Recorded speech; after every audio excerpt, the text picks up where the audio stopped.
Buenas noches. Seguidamente de reconocer tanto la arquitectura como ciertas herramientas que vamos a ir utilizando, falta por especificar el detalle respecto al lenguaje estructurado de consultas en función al lenguaje de definición de datos. ¿Qué quiere decir? Que necesitamos una entidad o una herramienta que nos permita crear nuestro diagrama de base de datos y poder así obtener el lenguaje de definición de datos de forma un poco más sencilla, a través de la abstracción del modelado de carácter conceptual, pasando por el proceso lógico y finalmente obteniendo el diseño físico de la creación o para la creación de un esquema de base de datos para Oracle. Para ello vamos a hacer uso de la herramienta Oracle SQL Developer Data Modeler, la cual es gratuita, proporcionada por la misma marca Oracle y la cual nos va a permitir generar dicha instancia. Como anteriormente mencionaba, normalmente obtenemos el proceso para la creación de un esquema de base de datos basándonos en el modelo conceptual, en el modelo lógico y en el modelo físico. Y este último precisamente es el que más nos interesa, y es que aquí se define el DDL o lenguaje de definición de datos. Bajo el concepto que Oracle tiene en función a la herramienta a utilizar, sucede lo siguiente. Podemos nosotros especificar el siguiente flujo. Primero vamos a basarnos en crear un modelo de carácter lógico para posteriormente pasar a un modelo de carácter relacional y finalmente obtener el DDL, es decir, en otras palabras, el script para la creación de nuestra base de datos dentro de Oracle. Para ello, lo que vamos a hacer es lo siguiente. Accediendo a la herramienta Oracle SQL Developer Data Modeler, proporcionada también en las clases, es ubicarnos en el lado izquierdo en la sección denominada Explorador. Podremos observar de que existe ya un elemento denominado sin título sobre el cual vamos a trabajar. Observarán que tenemos una serie de elementos que nos permiten desarrollar no solamente aspectos de carácter conceptual, lógico y físico, sino otros adicionales. Sin embargo, para la sesión actual nos limitaremos a utilizar estos tres conceptos. Por tanto, ubicamos modelo lógico, le damos clic derecho y seleccionamos mostrar. Esperamos un momento y la interfaz que tenemos a continuación viene a ser la que precisamente va a recibir nuestras especificaciones. Pero bueno, aquí precisamente tenemos que abstraer, es decir, obtener las entidades que representan los objetos donde vamos a almacenar la información dentro de un modelo de negocios. Para ello, en este caso, nos vamos a ayudar de un pequeño ejemplo. Si pudiésemos observar, tenemos un diagrama entidad-relación. Considerado un poco antiguo, es cierto, pero que aún se sigue utilizando y de alguna manera trata de mejorar un poco el concepto de cómo entendemos o abstraemos ciertos elementos dentro de un modelo de negocio. Por tanto, observemos que tenemos fundamentalmente tres entidades llamadas cliente, producto y proveedor. En cliente nosotros almacenamos la especificación de estas personas tomando en cuenta un RFC, que también podría ser denominado DNI, el nombre, el apellido del cliente, la fecha de nacimiento y su teléfono. Seguidamente, un producto, al cual le ponemos un código, un nombre y un precio respectivamente. Luego, un proveedor, al cual le ponemos un código parecido a un RUC, también llamado RFC, un nombre y una dirección. Sin embargo, también tenemos que identificar la forma en cómo es que se relacionan estas entidades. Las entidades se relacionan a través de, anteriormente llamados verbos, en este caso las instancias compra y suministra. Y es que la relación que existe entre ambas entidades entre sí vienen a ser relaciones de carácter indeterminado. ¿Qué quiere decir? Que un cliente puede adquirir varios productos y un producto puede ser adquirido por varios clientes. Así que tenemos una relación indeterminada, un ciclo. Lo mismo pasa por acá. Un producto puede ser proporcionado por varios proveedores y un proveedor puede proporcionar varios productos. Por tanto, las relaciones indeterminadas se tienen que romper siempre, de forma muy práctica y sencilla. ¿Y cómo se rompen esas relaciones? Generando tablas intermedias o entidades de carácter intermedio a través de las propiedades.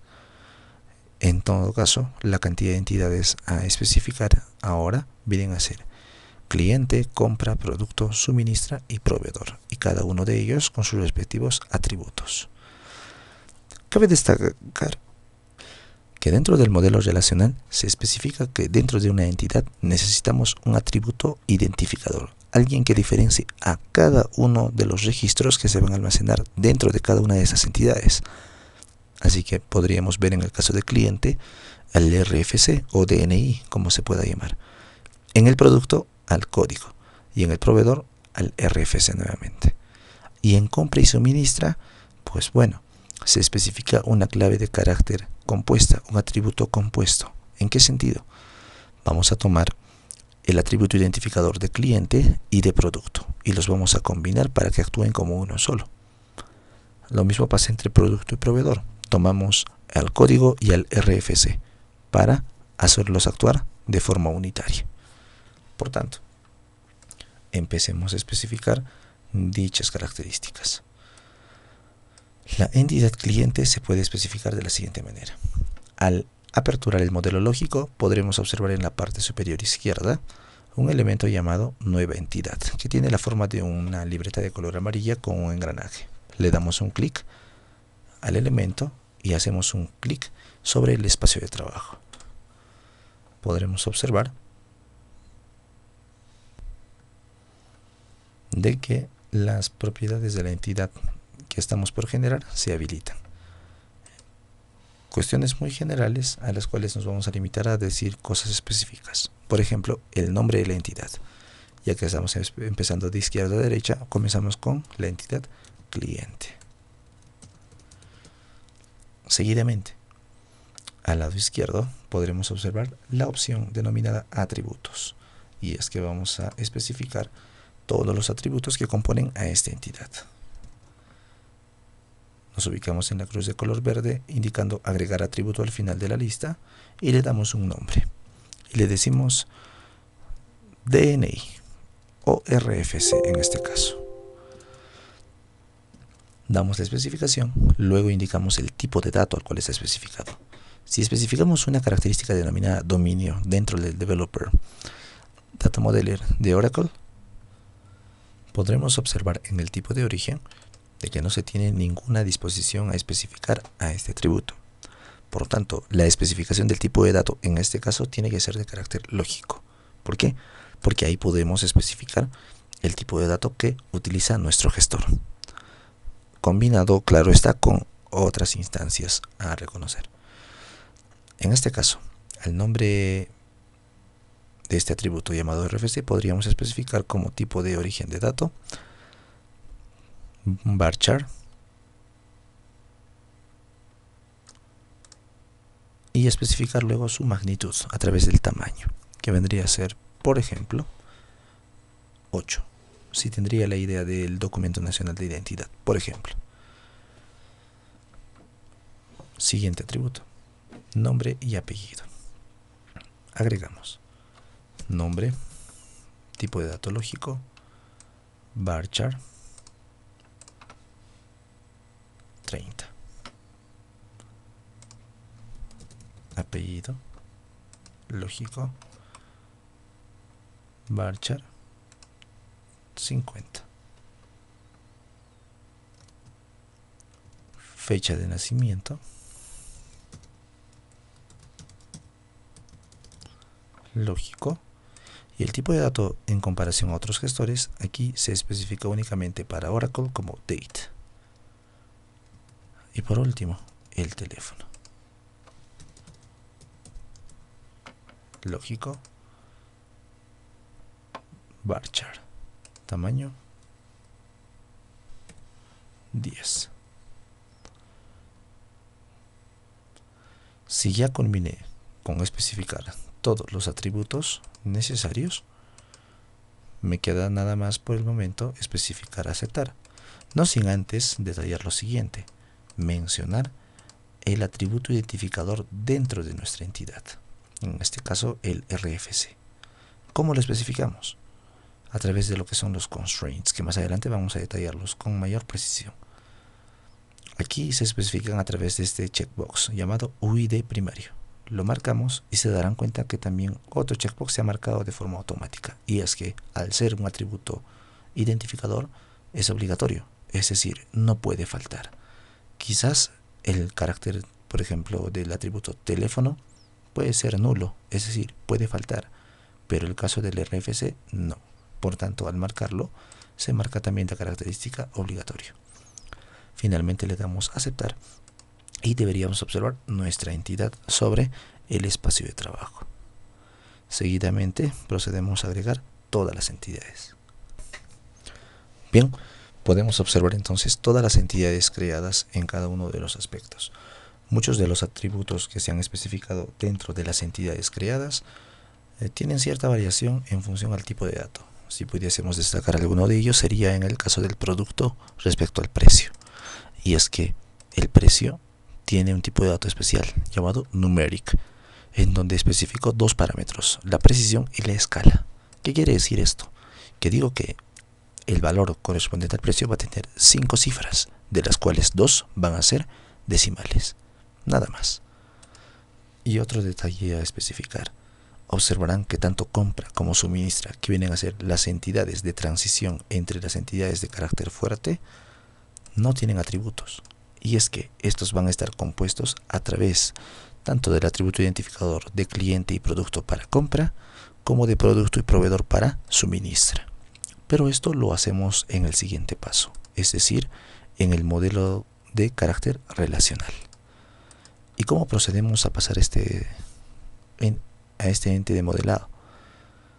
Observaremos en la parte superior de nuestra barra de herramientas una característica llamada realizar ingeniería a modelo relacional. Le damos clic, por tanto, e inmediatamente sale la siguiente interfaz, la cual nos indica, a través de una vista de árbol, especificar todos los elementos los cuales van a proceder a pasar como entidad a tablas. Básicamente vendría a ser una especie de disposición de carácter físico a través de un diagrama de carácter físico. Por tanto, ¿qué nos queda? Realizar la ingeniería. Esperamos un momento y podremos observar lo siguiente: el modelo físico llamado relacional, claro está, dentro del Data Modeler de Oracle SQL Developer, y observaremos ya no las entidades, sino las tablas correspondientes a nuestro diseño físico, tanto especificando los atributos, el tipo de dato al cual pertenecen, como también constraints, restricciones. Bueno, y en este caso, más allá de restricciones, vienen a ser la especificación de las claves primarias. ¿Y quiénes vienen a ser las claves primarias? El atributo identificador, denominado así dentro del modelo entidad-relación anteriormente mencionado, el cual nos va a permitir diferenciar a cada una de las tuplas dentro de nuestro esquema de base de datos y en cada una de las tablas. Por tanto, ¿qué nos queda hacer dentro de compra y suministra? Lo siguiente: observaremos en la parte superior una característica con una llave y una flecha de color verde llamada nueva clave ajena. ¿Y qué nos va a permitir hacer esto? Detallar tanto la clave primaria de la tabla cliente como la de la tabla producto e integrarlos dentro de la tabla compra. ¿En qué sentido? Formar y disociar esa indeterminación entre estas dos tablas, haciendo que el atributo de cliente, en este caso RFC, pase de ser clave primaria en su tabla a clave foránea o ajena en compra. Lo mismo con el código del producto, siendo clave primaria en su tabla, pero siendo clave foránea en la tabla compra. Pero, además, tanto RFC y código en la tabla compra en conjunto se comportan como una clave primaria, y a este concepto se le denomina clave compuesta. Especifiquemos por tanto las claves ajenas. Hacemos clic en nueva clave ajena, hago clic en la entidad de origen, en este caso la tabla cliente, y seguidamente arrastro la línea que me sigue hacia la tabla destino, en este caso compra. Inmediatamente sale la interfaz de definición de propiedades de clave ajena. Al ser un constraint, una restricción, y es que la clave primaria proporciona información a la clave ajena, se le denomina a través de compra cliente FK, de Foreign Key, una abreviatura simple y sencilla. Todo está en orden, sin modificar nada le damos a aceptar. Y observaremos que se define una relación entre cliente y compra. Procedemos a hacer lo mismo en las demás entidades, tanto respecto de producto hacia compra, de producto a suministra,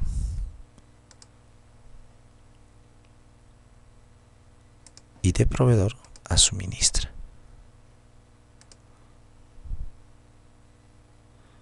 Inmediatamente tenemos que detallar algo.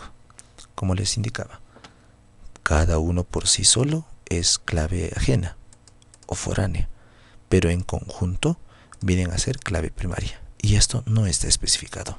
Pues ¿cómo lo hacemos? Hacemos doble clic sobre la entidad, nos ubicamos en la sección columnas, anteriormente llamado atributos en el modelo lógico, y determinamos tanto clave primaria cliente RFC como a producto código. Le damos a aceptar y vemos que la definición de clave primaria se ha definido. Lo mismo en suministra. Definimos clave primaria a producto código y a proveedor RFC. Damos a aceptar y con esta parte podría estar concluido la implementación de nuestro diagrama de forma relacional, como Oracle Data Modeler lo llama. Finalmente, ¿qué nos queda? Especificar el lenguaje de definición de datos, es decir, el script. Si todo está en orden y no ha habido ningún inconveniente, en la salida de script es donde vamos a verificar todo ello. Y es que la herramienta tiene el privilegio de agregarlo a través de comentarios cualquier error o inconsistencia que se haya definido durante el proceso de modelado, de forma muy básica y sencilla. Para ello, nos ubicamos en la parte superior en un cilindro de color morado llamado Generar DDL. Le damos clic, sale la interfaz del editor de archivos DDL y lo que hacemos es generar. Especifiquemos claro el gestor sobre el cual estamos trabajando según sea la herramienta y podremos observar lo siguiente. Oracle Data Modeler no solamente sirve bajo cierta orientación para Oracle 11G, sino para su versión anterior y posterior de carácter empresarial o otros gestores de diferente marca, DB2 por ejemplo de IBM o SQL Server de Microsoft. Por tanto, generamos en el caso de Oracle Database 11G el script indicando todos los elementos y esquemas que tenemos incluidos. Seguidamente damos a aceptar. Esperamos un momento y si todo está en orden, no debería salir ninguna alerta, ni mucho menos observar ninguna característica sobre nuestro esquema del script. No tenemos absolutamente ningún error. Hay algunos elementos que no se han generado, solo un informe de resumen de la generación y todo está en orden. Está claro que nosotros podemos copiar todo el script que se encuentra aquí y pegarlo en la herramienta de interfaz gráfica que nosotros consideremos pertinente. Por ejemplo, Toad for Oracle recibiría todo mi script. Sin embargo, hay algunos aspectos a detallar, y es que